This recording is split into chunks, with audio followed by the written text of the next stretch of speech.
Today, different host, but we're going to be having a conversation about AI and a specific type of AI called GPT-3 and how it could shape our future. We have a guest with us who's very familiar with a new technology named Glenn. Parham, first question. So can you tell us about yourself, your background? Yeah, of course. It's great to be on this. Thank you for having me. So my name is Thank you. Glenn. I attended UC Berkeley, where I studied computer science and data science there. And while I was there, I've always had kind of an irking to study politics as well, but Mhm. there wasn't much overlap or intersection of those two interests, like technology and politics. So I actually started a student organization, which is still running today, called Political Computer Science at Berkeley. It's a student org. And what we did is use computation, like computer science, to analyze a lot of different things in politics, like tracking how polarized Congress has got year over year. Now, because of the amount of computational power we have, we can actually track that for decades. And it's been really fascinating to see how that technology is now applied to the political space. And that's what inspired me to do what I did after college, which is to create a political analytics startup to Mhm. analyze data, try to predict potential issues that were going to come up or trends in the political sphere. And then that company was actually acquired last year. And so that's what I'm still doing the same thing, but now here in Washington, DC instead of San Francisco. Okay, cool. So today we're going to be, the bulk of our conversation is going to focus on the emergent technology GPT-3. So can you introduce us to what that is? Yes. Okay. So I got the official definition of it. So I'll say that first. So Okay. GPT-3, a generative pre-trained transformer. It's an autoregressive language model that uses deep learning to produce human-like text. So when you hear that, you probably are like, what the hell does that even mean? It's so much jargon, technical jargon. Yeah. But I'll equivocate it to this. Do you know when you're using your iPhone and there's a little auto suggest thing at the top of your keyboard Yeah. where it'll try to predict what the next word is going to be, like Mhm. I am going to, and it might say the store. Yeah. So it's basically that, but times 175 billion. So Okay. and with that sort of technology, you can do some ridiculously insane good and ridiculously insane bad. Okay. So with this technology, so how does it figure out the language to use? Does it like sweep the internet to figure it out? Yeah, so the way it works is basically they took a bunch of data, written data from Wikipedia, books, the internet, Reddit, Twitter, like all over the internet. And they actually did that 175 billion times. They got 175 billion paragraphs, I guess you could Mhm. say. And they took that and spent, I believe it was like $40 million creating this massive model that is able to do so many different things. You know, it can talk about politics. It can also talk about, you know, neuroscience, all sorts of different topics. So it's very diverse. Okay. So you mentioned before that it has the power to do some insane good and some insane bad.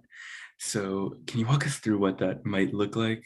Obviously, I mean, that's an evolving question, but right now, what Yeah. does it seem like that could be? Yeah, so I've talked about, I'm on TikTok, and so I talk a lot about GPT-3, and I'm trying to really right now just raise awareness for it Mhm. because I think 99% of the use cases are going to be so incredibly powerful.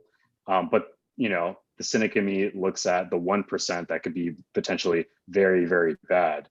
Some of the positive aspects of this is, you know, before in a lot of different fields, like the legal field, laws, hiring lawyers, these are very expensive services to have.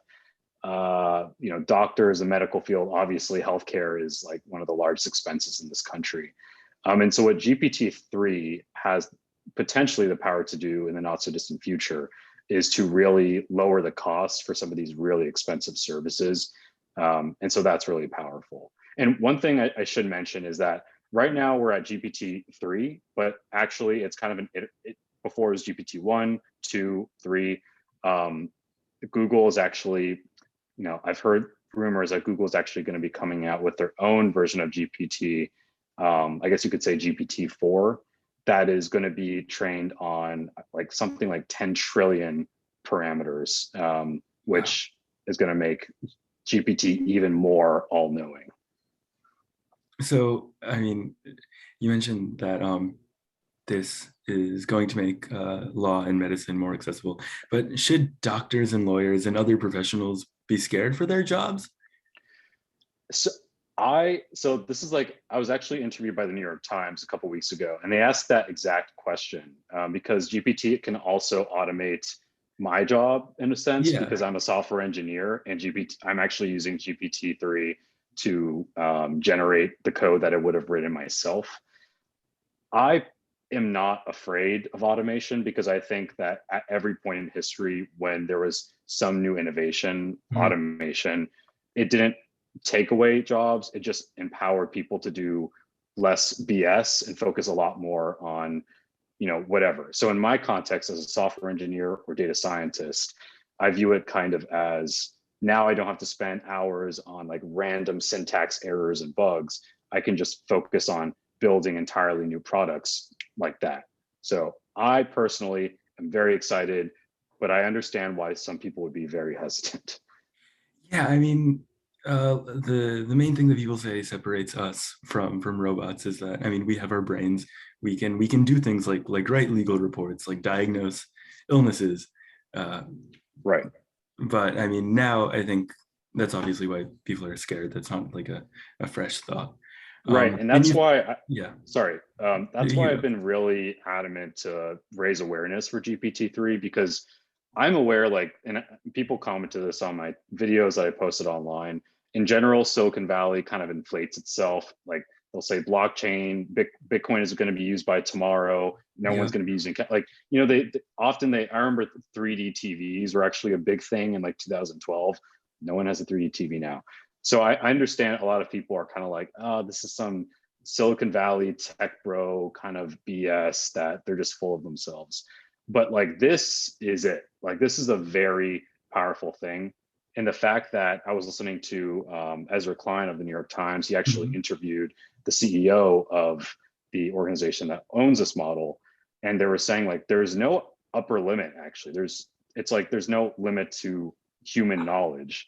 And so as a result of that, it's like, I'm really trying to raise awareness. Yeah. You've spoken about your interest in politics, and on your TikTok, you mentioned that this can impact the political landscape. Can you elaborate on that? How can it change politics? So this is a very controversial topic. I'm sure. I think one thing that I've learned is that as a society, especially in the political world, I'm here in DC, people tend to not anticipate or not be expecting the impacts of technology in the political world, i.e. Facebook and disinformation and all that kind of stuff. All of a sudden, 2016, we're like, wait, what the hell happened? And so what I'm really worried about in the political context is the fact that GPT-3 is able to do so many different things. I mean, write disinformation. Actually, Georgetown last week just held a kind of seminar. They published their research on how they trained GPT-3 to disseminate disinformation. What they did was they took various articles from various news outlets, and they wanted to, in a sense, try to create false information about climate change and spread that on Twitter. So since it can sweep the internet and produce its own language, it can write false articles. Exactly. And what's so scary is that because the model is so powerful, you can't even tell that it's automated or it's artificial intelligence. Yeah. And that's what's scary is like, right now, if I go on Twitter and I see like a Russian bot, I can kind of tell it looks ridiculous, that they're talking nonsense. But when I'm reading these tweets and I'm like, oh, damn, that looks like something I could have written. That's very scary. Disinformation, and we don't even realize it. So in a political context, that is very, very troubling to me. And from the lawmaking perspective, like on Capitol Hill, how can it shape that? Or do you have any ideas? Or so that also is very concerning to me. So I'm here in Washington, D.C. I post a lot on TikTok about this. I get a lot of people on TikTok in DC that are on my social media, on my Instagram stories when I'm posting about this like every other day. And what I'm concerned with is that I seem to be like surprising a lot of these so-called high-level government officials, top people in national security who are DMing me and like, oh my God, I never knew about this. And I'm like, oh, this is not good, because if I'm telling you about this and you're finding out via Instagram, yeah. this is not going to turn out too well. So that's why I'm very worried that we're going to have another Facebook disinformation 2016 conundrum again, where by the time the politicos and Congress wakes up to the power and gravity of this technology, it's too late. I mean, the model's everywhere. It's in the medical field. It's making ads. It's doing all sorts of stuff. So that's my main concern with the legal side. And do you think legislators have, how do you think they can mitigate the bad through lawmaking? Do you think there's Yeah, a path forward for that, or? that's a great question. I was thinking about that a lot. I think the first step is them learning about the model. I think Yeah. that's learning of its, potential, and not just where the model is today, but learning about the model Google's about to post, which is like 100 times more powerful. The Chinese government has also sponsored their own GPT. So this is like a kind of a worldwide phenomenon. So first, I would really love for a lot of people in the government to be aware of this model. And secondly, for them to set some general parameters as to the use cases of this model. So right now, this organization or for-profit company called OpenAI is what has built GPT-3. Yeah. By the way, OpenAI is fully sponsored by Microsoft, so it's basically just an extension of Microsoft at this point. But OpenAI has been like gracious enough to, on their terms of use, say, hey, you can't use this to spread political misinformation. You can't do X, Y, and Z. And that's great. And like hats off to them for doing that. But like tomorrow, when Google comes out with their version or Amazon comes out with their version, which it's going to happen, like we can't just rely on the goodwill of these companies to regulate themselves. Because in this case, they did. But 10 years down the line, foreign actors, like we need to set some ground rules of how this model can be used. It can't be used to do misinformation. It can't be used to spam, etc. With misinformation, when these companies say that you can't use them to spread it, will they actually be able to stop you, or is that just a guideline that they set?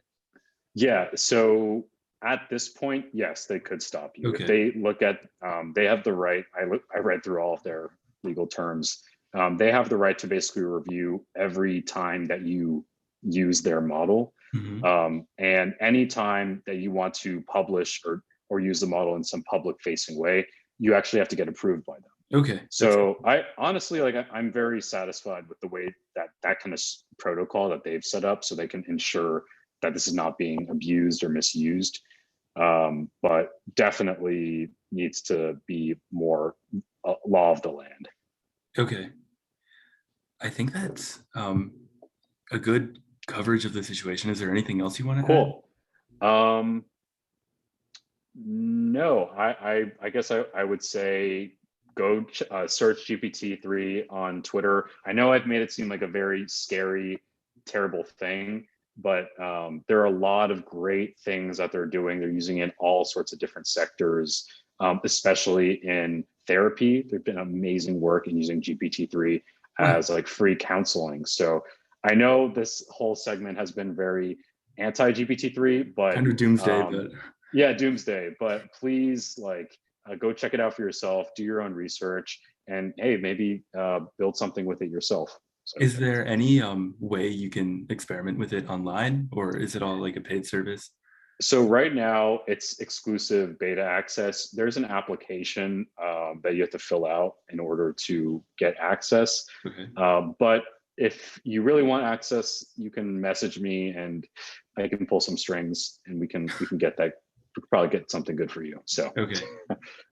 All right. Well, thank you so much for coming on. I think this has of been super course. informative. I've learned a ton. I think our listeners will. Thank you so much. Have a great night. All right, cool. Thank you. Bye.